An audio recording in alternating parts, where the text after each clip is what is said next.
ಆಯ್ ಸಚಿನ್, ಏನ್ ಸಮಾಚಾರ? ಬೆಂಗಳೂರು ಹೋಗ್ತೀನಿ ಅಂದ್ಬಿಟ್ಟು ಇಲ್ಲಿ ಬಂದಿದೆಯಲ್ಲ, ಏನ್ ಮಾಡಕ್ ಬಂದೆ? ಅದೇ ಒಟ್ಟು ಹೋಗ್ತಾ ಇದ್ದೆ ಹಿಂಗೆ ಒಂದು ನರ್ಸಿಂಗ್ ಬೇಕು ಅನ್ಲಲ್ಲಿ ನನ್ನ ತಂಗಿ ಬೆಂಗಳೂರಲ್ಲಿ ಹಾ ಹಾ ಕರ್ಕೊಂಡು ಹೋಗೋಣ ಅಂತ ಹಂಗೆ ಬಂದು ನಿಲ್ಲಿಸ್ದೆ ಅದಕ್ಕೆ. Okay okay. ನಮ್ಮ ಫ್ರೆಂಡ್ ಒಬ್ಬ ಬೈಕ್ ತಗೋಬೇಕು ಅಂತಿದ್ದ. ಫ್ರೀ ಇದೆಯಾ ಮಾತಾಡಕ್ಕೆ? ಒಂದು 5 ನಿಮಿಷ. ಹೇಳು ಪರವಾಗಿಲ್ಲ. ಎಷ್ಟಾಯ್ತು? ಯಾವಾಗ ತಗೊಂಡಿದ್ ನೀನು ಬೈಕು? ಇದು 2020 ತಗೊಂಡಿದ್ದು ನಾನು. ಅವಾಗ 2020. ಸ್ವಲ್ಪ ತಗೊಂಡಿದ್ದು. ಅವಾಗ ಎಷ್ಟು ನನಗೆ 380 ಅಥವಾ ಏನೋ ಬಿದ್ದಿತ್ತು ಅಪ್ರಾಕ್ಸಿಮೇಟ್. 3,80,000. ಒಂದು 4 ಹತ್ತು ಹತ್ರ ಆಗಿತ್ತು ನನಗೆ ಅವಾಗ. ಓಕೆ. ಯಾಕೆ ಇದೆ ಯಾಕೆ ತಗೊಂಡೆ? ಬೇರೆ ಆಪ್ಷನ್ ಯಾವ್ದಿದು ಬೇರೆದೆಲ್ಲ? ಬೇರೆವು ಅವಾಗ ಇದ್ದು ಆಕ್ಚುಲಿ ಇಂಟರ್ಸೆಪ್ಟರ್ ನೋಡ್ತಾ ಇದ್ದೆ ಆ ಟೈಮಿಗೆ.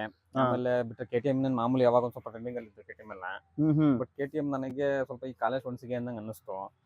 ಆಮೇಲೆ ಇಂಟರ್ಸೆಪ್ಟರ್ ತುಂಬಾ ಇಷ್ಟ ಆಗಿತ್ತು, ಬಟ್ ಅದು ತುಂಬಾ ಹೆವಿ ಅನ್ನಿಸ್ತು ಆಕ್ಚುಲಿ ಗಾಡಿ ಓಡಿಸೋದಕ್ಕೆಲ್ಲ, ಎಳ್ದಾಡಕ್ ಮಾಡಕ್ಕೆಲ್ಲ ತುಂಬಾ ವೆಯ್ಟ್ ಇದೆ ಅದು ಸಿಲಿಂಡರ್. ಹಂಗಾಗಿ ಆಮೇಲೆ ಆ ಟೈಮಿಗೆ ಇದು ಲಾಂಚ್ ಆಗಿತ್ತು, ಸ್ವಲ್ಪ ಚೆನ್ನಾಗಿದೆ ಅನ್ನಿಸ್ತು.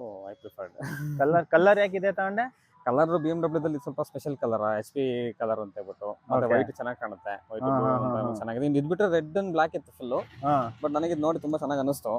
ಸ್ವಲ್ಪ ಈ HP BMW ಸ್ಪೆಷಲ್ ಕಲರ್, ಹಂಗಾಗಿ ಪ್ರಿಫರ್ ಮಾಡಿದೆ. ಓಕೆ, ಅದೇ ಕಲರ್ ತುಂಬಾ ಚೆನ್ನಾಗಿದೆ ಆಕ್ಚುಲಿ ಹೇಳ್ಬೇಕು ಅಂದ್ರೆ. ಅದೇ ರೆಡ್ ಮತ್ತೆ ಬ್ಲಾಕ್ ಇತ್ತು, ಸೊ ನನಗೆ ಚೆನ್ನಾಗಿ ಕಾಣ್ತು. ಮತ್ತೆ ವೈಟು ಇನ್ನ ಫ್ರೆಂಡ್ಸ್ ಎಲ್ಲ ಚೆನ್ನಾಗಿದೆ ಅಂದ್ರು. ಬೈಕ್ ಓವರ್ ಆಲ್ ಲುಕ್ ಎಲ್ಲ ಸಖತ್ತಾಗಿದೆ. ಇದು ಹ್ಯಾಲೋಜನ್ ಕೊಟ್ಟಿದ್ರೆ LED ಕೊಟ್ಟಿದ್ರು ಸ್ಟಾರ್ಟಿಂಗ್? ಇದು ಹ್ಯಾಲೋಜನ್ ಅವಾಗ ನೀನ್ LED ಹಾಕ್ಸಿರೋದ ಇವಾಗ? ಇಲ್ಲ ಚೇಂಜ್ ಮಾಡಿಲ್ಲ.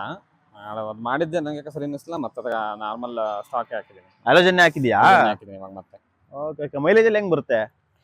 ಮೈಲೇಜು ಪ್ರಮೋದ್ ಹೈವೇಲಿ ಒಂದು 28 ನಾರ್ಮಲ್ ಕೊಡಿದ್ರೆ ಒಂದು 80 to 90 ಹೊಡೆದ್ರೆ ಒಂದು 28 ಬರುತ್ತೆ. ಬಟ್ ನೀನು ಅಗ್ರೆಸಿವ್ ಆಗಿ 120 ಮೇಲೆ ಕ್ರಾಸ್ ಮಾಡ್ತಿದ್ರೆ 20-21 ಅಷ್ಟೇ.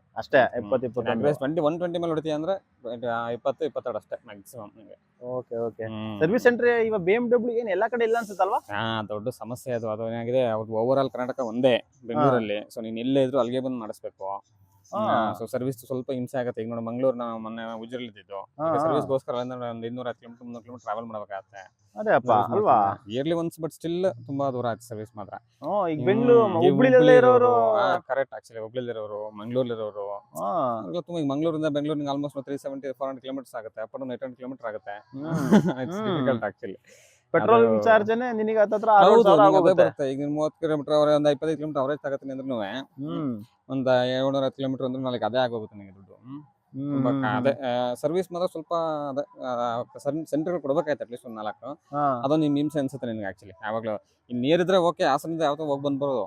ಮಂಗಳೂರಲ್ಲಿ ಇದ್ದವ್ರಿಗೆ, ಹುಬ್ಳಿ ಇದ್ದವ್ರಿಗೆಲ್ಲ ತುಂಬಾ ಪ್ರಾಬ್ಲಮ್ ಆಗೇ ಆಗುತ್ತೆ ಖಂಡಿತ ಅದೊಂದು. ಓಕೆ. ಎಷ್ಟು ಕಿಲೋಮೀಟರ್ ಆಗಿದೆ ಗಾಡಿ? 35 ಆಗಿದೆ ಇವಾಗ. ಟೈರ್ 30 ಚೇಂಜ್ ಮಾಡಿಸ್ತೇವೆ ಒಂದೇ ಸರಿ. 30,000 ಚೇಂಜ್ ಮಾಡುತ್ತೆ. ಹೋಗಿತ್ತು ಎರಡು, ಫ್ರೆಂಡ್ಸ್ ಸ್ವಲ್ಪ ಇತ್ತು, ಎರಡು ಹೋಗುತ್ತೆ, ಎರಡು ಚೇಂಜ್ ಮಾಡಿಸ್ತಾರೆ.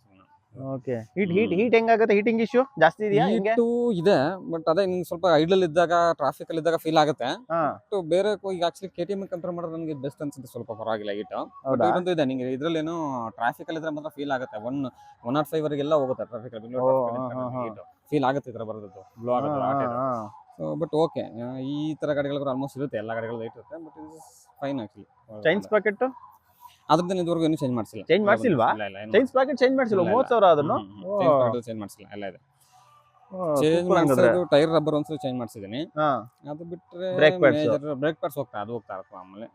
ಅದು ಬಿಟ್ರೆ ಬೇರೆ ಆತರ ಮೇಜರ್ ಪಾರ್ಟ್ಸ್ ಚೇಂಜ್ ಮಾಡಿಲ್ಲ. Tyre 30,000 tyre. ಶಾಕ್ ಅಬ್ಸರ್ವರ್ ಎಲ್ಲ ಹೆಂಗೆ? ಆರಾಮಾಗಿದೆಯಾ? ಚೆನ್ನಾಗಿದೆ. ಬ್ಯಾಕ್ ಪೇನ್ ಬರಲ್ವಾ? ಲಾಂಗ್ ರೈಡ್ ಕುಶನಿಂಗ್ ಅಂತೂ ತುಂಬಾ ಚೆನ್ನಾಗಿದೆ. ಈಗ ಇವನ್ನ ಈ ಪಾಟ್ಗಳು ಸಣ್ಣ ಬರ್ತಾವಲ್ಲ, ಆ ಫೀಲೇ ಗೊತ್ತಾಗುತ್ತೆ. ಒಂಥರ ಕುಶನಿಂಗ್ ಮಾಮೂಲಿ ಗಾಡಿ ತರ ತುಂಬಾ ಚೆನ್ನಾಗಿದೆ. ಫ್ರಂಟ್ ಶಾಕ್ ಅಬ್ಸರ್ವರ್ ಎಲ್ಲ ಚೆನ್ನಾಗಿದೆ. ಯಾವ್ದು ಏನು ಇಶ್ಯೂ ಬಂದಿಲ್ಲ ಶಾಕ್ ಅಬ್ಸರ್ವರ್ ಆಗಿ? ಒಂದು ಶಾಕ್ ಅಬ್ಸರ್ವರ್ ಚೆನ್ನಾಗಿದೆ. ಶಾಕ್ ಅಬ್ಸರ್ವರ್ ಚೇಂಜ್ ಮಾಡಿಸಿಲ್ಲ ಇದುವರೆಗೂ. ಮೇಜರ್ ಇಶ್ಯೂ ಅಂತ ಯಾವ್ದು ಬಂದಿಲ್ವಾ ಇಲ್ಲಿ ತನಕ ಗಾಡಿದು? ಅಂದ್ರೆ ಸ್ಟಾರ್ಟಿಂಗ್ ಒಂದ್ಸರಿ ಏನಾಗಿತ್ತು, ಇದ್ರದ್ದು ಇಶ್ಯೂ ಬಂದಿತ್ತು, ಆಲ್ಟರ್ನೇಟರ್ ಇದ್ರದ್ದು ಪ್ರಾಬ್ಲಮ್ ಇತ್ತು ಗಾಡಿದ. ಆಕ್ಚುಲಿ ವಾರಂಟಿ ಪೀರಿಯಡ್ ಎಲ್ಲ ಇತ್ತು. ಅದು ಬ್ಯಾಟ್ರಿ ಡೌನ್ ಆಗಿತ್ತು, ಬ್ಯಾಟ್ರಿ ಚಾರ್ಜ್ ಆಗ್ತಾ ಇರಲಿಲ್ಲ ಬೇಗ. ಅಂಡರ್ ವಾರಂಟಿ ರಿಪ್ಲೇಸ್ ಮಾಡ್ತಾರೆ ಅದನ್ನ. ಅದೊಂದು ಇಶ್ಯೂ ಆಗಿತ್ತು ಅವಾಗ ಆಕ್ಚುಲಿ. ನಿಮಗೆ ಗಾಡಿ ನಿಲ್ಸಿದ್ರೆ ಸ್ಟಾರ್ಟ್ ಮಾಡಕ್ ಆಗ್ತಾ ಇರಲಿಲ್ಲ. ಆಲ್ಟರ್ನೇಟರ್ ಹೀಟ್, ಇಂಜಿನ್ ಹೀಟಿಗೆ ಆಲ್ಟರ್ನೇಟರ್ ಪ್ರಾಬ್ಲಮ್ ಆಗಿ, ಸೊ ಅದು ಬ್ಯಾಟ್ರಿ ಚಾರ್ಜ್ ಆಗ್ತಾ ಇರಲಿಲ್ಲ. ಅದೊಂದು ಇಶ್ಯೂ ಇತ್ತು. ಅದೊಂದು ಕ್ಲಿಯರ್ ಮಾಡಿ ವಾರಂಟಿ ಕೊಟ್ಟರು, ಅದನ್ನ ವಾರಂಟಿ ಕ್ಲೈಮ್ ಮಾಡ್ಕೊಟ್ರು. ಈ BMW ಬೈಕ್ ಏನೋ ತಗೋಬಹುದು ಬ್ರ್ಯಾಂಡ್ ಅಂತ, ಬಟ್ ಆಮೇಲೆ ಸರ್ವಿಸ್ ಎಲ್ಲ ಹೆಂಗೆ? ಈಗ ಪಾರ್ಟ್ಸ್ ಎಲ್ಲ ಹೆಂಗೆ? ಸಾಮಾನ್ಯವಾಗಿ ಈಗ ನಾವೇನೋ ತಗೋಬಿಡ್ತೀವಿ ಒಂದ್ಸಲ ದೊಡ್ಡದು correct. ಒಂದ್ ಟೈಮ್ ಅಮೌಂಟ್ ಅಂತ, ಬಟ್ ಆಮೇಲೆ ಯಾವಾಗ್ಲೂ ಈಗ ಒಂದ್ ಪಾರ್ಟ್ ಹೋದ್ರೆ ಅದಕ್ಕೆ ಸಿಕ್ಕಾಪಟ್ಟೆ ದುಡ್ಡು ಅಂದ್ರೆ ಅಲ್ಲೇ ಖರ್ಚಾಗಿ ಹೋಗುತ್ತಪ್ಪ. ಕರೆಕ್ಟ್ ಅಂದ್ರೆ ಎಲ್ಲ ಈಗ ಮಾಮೂಲಿ ಒನ್ ಟೈಮ್ ಇನ್ವೆಸ್ಟ್ಮೆಂಟ್ ಒಂದ್ 23,000 ಎಕ್ಸ್ಟ್ರಾ ಆಗ್ಲಿ ಮಾಡ್ಬಿಡ್ಬೋದು ಹಾ. ಯಾವಾಗ್ಲೂ. ಈಗ ನಾವು ಒಂದ್ 10 ವರ್ಷ ಗಾಡಿ ಇಟ್ಕೊಂತೀವಿ 20 ವರ್ಷ ಇಟ್ಕೊಂತೀವಿ, ಒನ್ ಟೈಮ್ 1 ವರ್ಷ ಮಾಡ್ಬೋದು. ಬಟ್ ಈ ಸರ್ವಿಸ್ ವಿಚಾರಕ್ಕೆ ಬಂದ್ರೆ ಲೈಕ್ ಬಿಳಿ ಆನೆ ಅಂತಾರಲ್ಲ ಹಾಗೆ, ಅದಂತೂ it is my actually original feel. ಅದಂಗಿನ ತುಂಬಾ ಕಾಸ್ಟ್ಲಿ ಅನ್ಸುತ್ತೆ ಸರ್ವಿಸ್. ಸೊ ಕಾಸ್ಟ್ಲಿ ಅಂತ ಯಾವಾಗ ಅನ್ಸುತ್ತೆ ಅಂದ್ರೆ compare to other bike actually ಬೇರೆ ನೋಡಿದ್ರೆ ಈಗ ಟ್ರಂಪ್ ಆಗಿರ್ಬೋದು ಎಲ್ಲ ಫ್ರೆಂಡ್ಸ್ ಹೇಳ್ತಾರಲ್ಲ, ಸೊ ಅದಕ್ಕೆ ಕಂಪೇರ್ ಮಾಡಿದ್ರೆ ಸ್ಪೇರ್ಸ್ ಮತ್ತೆ ಸರ್ವಿಸ್ ಮಾತ್ರ ತುಂಬಾ ಕಾಸ್ಟ್ಲಿ ಆಗುತ್ತೆ. ಅವ್ರು ಹೇಳ್ತಾರೆ ಒಂದು ಫಸ್ಟ್ ಸರ್ವಿಸ್ ಒಂದು 6,000-8,000 ಆಗುತ್ತೆ ಅಂತ ಹೇಳ್ತಾರೆ. ಬಟ್ ನಿನಗೆ ನಾನು ಇದುವರೆಗೂ ಮಾಡಿಸಿರೋ ಸರ್ವಿಸ್ 15,000 ಕಮ್ಮಿ ಯಾವಾಗಲೂ ಆಗಿಲ್ಲ. ಫಸ್ಟ್ ಮಾತ್ರ ಒಂದು 8,000 ಆಗಿತ್ತು. ಸಣ್ಣ ಪುಟ್ಟ ಪಾರ್ಟ್ಗಳು ವೆರೈಟಿ ಹೋಗಿರ್ತವೆ, ಸೊ ಅವಕ್ಕೆಲ್ಲ ತುಂಬಾ ಕಾಸ್ಟ್ಲಿ ಆಗುತ್ತೆ. Over all actually service is very costly. Actually service ಮತ್ತೆ ಸ್ಪೇರ್ಸ್ ಮಾತ್ರ ತುಂಬಾ ಕಾಸ್ಟ್ಲಿ ಇದೆ. 15,000 ಅಂದ್ರೆ ಏನ್ ಕಾರ್ಗಿನೇ ಜಾಸ್ತಿ ಜಾಸ್ತಿ ಆಯ್ತಪ್ಪ. ಆಗುತ್ತೆ. Car it is less than actually 10 8 ಎಲ್ಲ ಬರುತ್ತೆ ನಿನಗೆ. ಬಟ್ ಇದು ಸಖತ್ ಕಾಸ್ಟ್ಲಿ ಆಗುತ್ತೆ. ನಿನಗೆ 15,000 ಸಣ್ಣ ಪುಟ್ಟ ಹೋಗಿರ್ತವೆ, ಆಬ್ವಿಯಸ್ಲಿ ಹೋಗುತ್ತೆ. ಈಗ 10,000 ಕಿಲೋಮೀಟರ್ ಬಂದ್ರೆ ಸಣ್ಣ ಪುಟ್ಟ ಹೋಗಿರುತ್ತೆ. ಸೊ ನೀನು ಅವರೇಜ್ 15,000 ಇಟ್ಕೊಳ್ಳೇಬೇಕು. ಈಗ ಜನರಲ್ ಸರ್ವಿಸ್ 8,000 ಅಂತ ಹೇಳ್ತಾರೆ, ಬಟ್ ಏನಾರ ಒಂದು ಹೋಗಿರುತ್ತೆ. ನೀನು 10,000 ಒಂದು ಹೋಗಿರುತ್ತೆ, ಸೊ 15,000 ಆಗುತ್ತೆ. ಸರ್ವಿಸ್ ಬಂದು ಸ್ವಲ್ಪ ಕಾಸ್ಟ್ಲಿ ಅನ್ಸುತ್ತೆ. ಮತ್ತೆ ನಿಂಗೆ ಅದು ಹೇಳಿದ್ನಲ್ಲ ಒಂದು ಇದು ಬ್ಯಾಟ್ರಿ ವಿಚಾರ ಹೇಳಿದ್ನಲ್ಲ, ಆ ಬ್ಯಾಟ್ರಿ ನೋಡೋದು ಅವ್ರ ವಾರಂಟಿ ಇದ್ದಕ್ಕೆ ಅಷ್ಟು ಕಾಯ್ತು. ಆ ಓವರ್ ಆಲ್ ಸೆಟಪ್ ಚೇಂಜ್ ಮಾಡಿದ್ರಲ್ಲ, ವಿತ್ ಬ್ಯಾಟ್ರಿ ಚೇಂಜ್ ಮಾಡಿದ್ರು, ಅದನ್ನ ಪೇಮೆಂಟ್ ಮಾಡ್ತೀನಿ ರೈಟ್ ವಾಸ್ ಅರೌಂಡ್ 48,000. 48,000 ಆಗದಂತದ್ದು ಪೇಮೆಂಟ್ ಮಾಡ್ತೀನಿ ಅಂತ ಹೇಳಿದ್ರೆ, ಆ ವಾರಂಟಿ ಕ್ಲೈಮ್ ಮಾಡಿ ನಂತರ ಮತ್ತೆ 8,000 ಚಾರ್ಜ್ ಮಾಡಿದ್ರು ಅದಕ್ಕೆ. ಸರ್ವಿಸ್ ವಿಚಾರದಲ್ಲಿ ಇದೆ. ರೈಡಿಂಗ್ ಚೆನ್ನಾಗಿದೆ, overall good, actually good feel good ತರ ಚೆನ್ನಾಗಿರುತ್ತೆ. BMW ಸ್ವಲ್ಪ ಚೆನ್ನಾಗಿದೆ. But when it comes to service actually little horrible experience actually. ನೋಡೋಣ, ಇನ್ನೇನು ಟೆಕ್ನಿಕಲ್ ಸ್ಪೆಸಿಫಿಕ್ ಇಂಟರ್ನೆಟ್ ಎಲ್ಲ ಸಿಗುತ್ತೆ, ಅದು ಅವ್ನಿಗೆ ಅಲ್ಲೇ ಚೆಕ್ ಮಾಡಕ್ ಹೇಳ್ತೀನಿ. ಈಗ ಮತ್ತೆ ಸರ್ವಿಸ್ ಹೊರಟಿದ್ಯಾ? ಇವತ್ತು ಸರ್ವಿಸ್ ಹೋಗ್ತಾ, ಈಗ ನೆಕ್ಸ್ಟ್ ಟ್ರೈನಿಂಗ್ ಇದೆ, ಹಂಗೆ ಒಂದು ಸರ್ವಿಸ್ ಮಾಡ್ಸೋಣ ಅಂತ ಹೋಗ್ತಾ ಇದೀನಿ ಈಗ. ಓಕೆ, ಸರ್ವಿಸ್ ಮಾಡಿಸು. ಈ ಸರಿ ಎಷ್ಟಾಗುತ್ತೋ ನೋಡ್ಬೇಕು. 5 ವರ್ಷದ 5 ವರ್ಷ ಸರ್ವಿಸ್ ಅಂದ್ರೆ ಎಷ್ಟಾಗುತ್ತೆ ಹಂಗಾದ್ರೆ? ಈ ಸರಿ ಆಕ್ಚುಲಿ ಇನ್ನೂ ನೋಡ್ಬೇಕು, ಏನೇನು ಹೋಗಿರ್ತವೆ, ಏನೇನು ಚೇಂಜ್ ಮಾಡ್ತಾರೆ, ಏನಾಗುತ್ತೆ ಅಂತ ನೋಡ್ಬೇಕು ಈ ಸರಿ ಎಷ್ಟಾಗುತ್ತೆ ಅಂತ. 5 years ಸರ್ವಿಸ್ ಆಗುತ್ತೆ. ನೋಡೋಣ, ಸರ್ವಿಸ್ ಮಾಡಿಸ್ಕೊಂಬಾ. ಅವ್ನಿಗೆ ಏನಾದ್ರು ಬೇಕು ಅಂದ್ರೆ ಫೋನ್ ಮಾಡಿಸ್ತೀನಿ.